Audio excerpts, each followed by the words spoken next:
नमस्कार। मैं हूं इंद्रजीत प्रजापति और आप देख रहे हैं लर्न विद मनुजीत।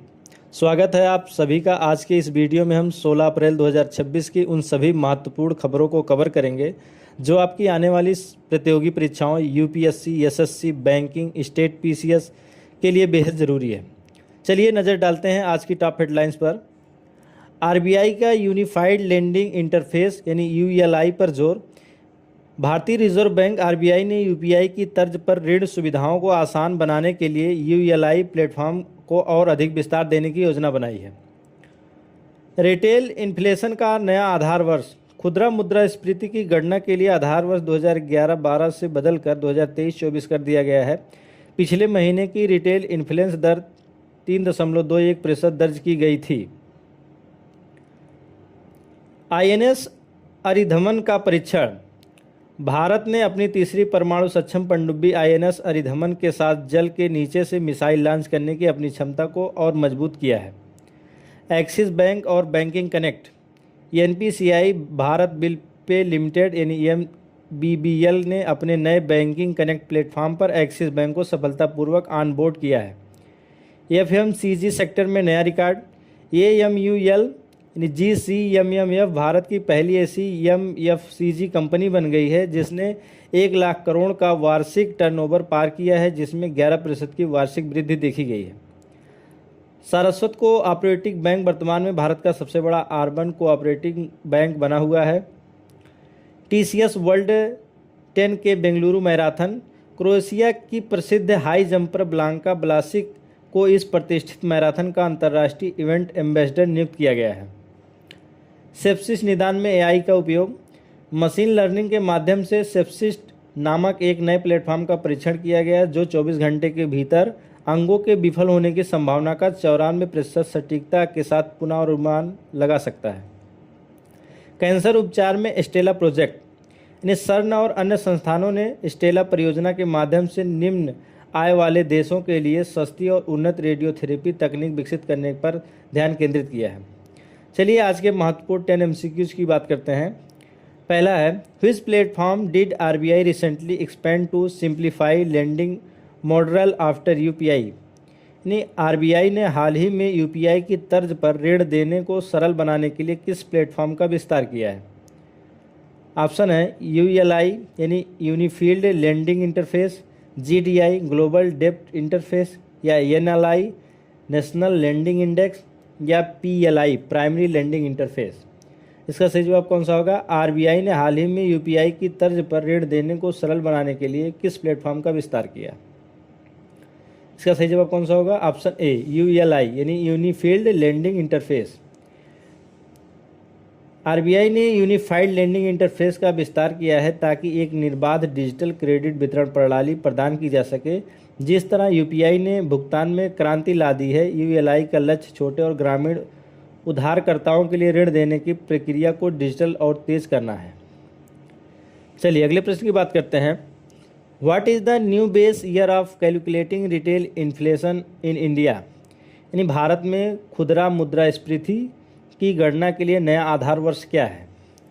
ऑप्शन है 2011-12, 2020-21, 2023-24 या 2024-25। इसका सही जवाब कौन सा होगा। भारत में खुदरा मुद्रास्फीति की गणना के लिए नया आधार वर्ष क्या है। Option C 2023-24। यानी सरकार ने आधुनिक उपभोग पैटर्न को बेहतर ढंग से प्रतिबिंबित करने के लिए खुदरा मुद्रास्फीति यानी सीपीआई के आधार वर्ष को 2011-12 से बदलकर 2023-24 कर दिया है।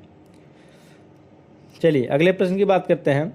Which organisation recently onboarding Axis Bank on to its banking connect platform. यानी किस संगठन ने हाल ही में एक्सिस बैंक को अपने बैंकिंग कनेक्ट प्लेटफॉर्म पर ऑनबोर्ड किया है। ऑप्शन है सेबी या आरबीआई या एनबीबीएल या नीति आयोग। इसका सही जवाब कौन सा होगा। किस संगठन ने हाल ही में एक्सिस बैंक को अपने बैंकिंग कनेक्ट प्लेटफॉर्म पर ऑनबोर्ड किया है। इसका सही जवाब होगा ऑप्शन सी एनबीबीएल। यानी एनपीसीआई की सहायक कंपनी एनबीबीएल ने अपने ग्राहकों के लिए डिजिटल बिल भुगतान सेवाओं को बढ़ाने के लिए अपने बैंकिंग कनेक्ट प्लेटफॉर्म पर एक्सिस बैंक को शामिल किया है। चलिए अगले प्रश्न की बात करते हैं। Which is the first FMCG company in India to cross an annual turnover of 1 lakh crore, यानी 1 लाख करोड़ का वार्षिक टर्नओवर पार करने वाली भारत की पहली एफएमसीजी कंपनी कौन सी है? ऑप्शन है हिंदुस्तान अनलीवर या अमूल या आईटीसी लिमिटेड या नेस्टल इंडिया। इसका सही जवाब कौन सा होगा? ऑप्शन बी अमूल, यानी अमूल गुजरात सहकारी दुग्ध विपणन महासंघ 1 लाख करोड़ का टर्नओवर दर्ज करने वाली भारत की पहली एफएमसीजी कंपनी बन गई है, जिसमें 11% की वार्षिक वृद्धि देखी गई है। चलिए अगले प्रश्न की बात करते हैं। Who has been appointed as the international event ambassador for the TCS world 10K Bengaluru marathon, यानी TCS world 10K Bengaluru marathon के लिए किसे अंतर्राष्ट्रीय इवेंट एम्बेसडर नियुक्त किया गया है? ऑप्शन है उसैन बोल्ट या ब्लैंका वेलेसिक या सेरेना विलियम्स या नीरज चोपड़ा। इसका सही जवाब कौन सा होगा? ऑप्शन बी ब्लैंका व्लासिक, यानी क्रोशियाई हाई जंपर ब्लैंका व्लासिक को 2026 टीसीएस वर्ल्ड 10K बेंगलुरु के लिए अंतर्राष्ट्रीय इवेंट एम्बेसडर नामित किया गया है। चलिए अगले प्रश्न की बात करते हैं। What is the name of India's third nuclear capable submarine recently news for trials, यानी परीक्षणों के लिए हाल ही में चर्चा में रही भारत की तीसरी परमाणु सक्षम पनडुब्बी का नाम क्या है? ऑप्शन है आईएनएस अरिहंत या आईएनएस अरिघाट या आईएनएस अरिधमन या आईएनएस विक्रांत। इसका सही जवाब कौन सा होगा? ऑप्शन सी आईएनएस अरिधमन, यानी आईएनएस अरिधमन भारत द्वारा निर्मित तीसरी अरिहंत श्रेणी की परमाणु संचालित बैलिस्टिक मिसाइल पनडुब्बी है, जो हाल ही में महत्वपूर्ण समुद्री परीक्षणों से गुजरी है। चलिए अगले प्रश्न की बात करते हैं। Which AI platform can predict organ failure with 94% accuracy within 24 hours, यानी कौन सा एआई प्लेटफॉर्म 24 घंटे के भीतर 94% सटीकता के साथ अंगों के विफल होने का पूर्वानुमान लगा सकता है? ऑप्शन है हेल्थ एआई या सेपिस्ट या ऑर्गन केयर या मेडप्रेडिक्ट। इसका सही जवाब कौन सा होगा? कौन सा एआई प्लेटफॉर्म 24 घंटे के भीतर 94% सटीकता के साथ अंगों के विफल होने का पूर्वानुमान लगा सकता है? इसका सही जवाब होगा ऑप्शन बी सेपिस्ट, यानी सेप्सिट एक एआई संचालित मशीन लर्निंग प्लेटफॉर्म है। सेप्सिट एक एआई संचालित मशीन लर्निंग प्लेटफॉर्म है, जिसे 24 घंटे के भीतर 94% सटीकता के साथ सेप्सिस से संबंधित संघ विफलता का पूर्वानुमान लगाने के लिए डिज़ाइन किया गया है। चलिए अगले प्रश्न की बात करते हैं।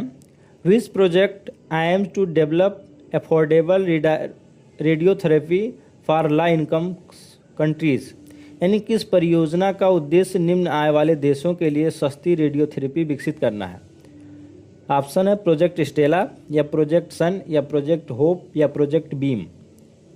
किस परियोजना का उद्देश्य निम्न आय वाले देशों के लिए सस्ती रेडियोथेरेपी विकसित करना है? इसका सही जवाब कौन सा होगा? ऑप्शन ए प्रोजेक्ट स्टेला, यानी प्रोजेक्ट स्टेला जिसने सर्ण शामिल है निम्न और मध्यम आय वाले देशों में रेडियोथेरेपी के लिए मजबूत और सस्ती लीनियर एक्सीलेटर विकसित करने पर केंद्रित है। चलिए अगले प्रश्न की बात करते हैं। Which is currently the largest urban cooperative bank in India, यानी वर्तमान में भारत का सबसे बड़ा शहरी सहकारी बैंक कौन सा है? ऑप्शन है कॉस्मोस बैंक या सरस्वत कोऑपरेटिव बैंक या एसबीसी बैंक या अभ्युदय बैंक। इसका सही जवाब कौन सा होगा? वर्तमान में भारत का सबसे बड़ा शहरी सहकारी बैंक यानी अर्बन कोऑपरेटिव बैंक कौन सा है? इसका सही जवाब कौन सा होगा? Option B Saraswat Cooperative Bank, यानी महाराष्ट्र और अन्य राज्यों में मजबूत उपस्थिति के साथ सारस्वत सहकारी बैंक भारत का सबसे बड़ा शहरी सहकारी बैंक बना हुआ है। चलिए आज का और अंतिम और आखिरी प्रश्न है।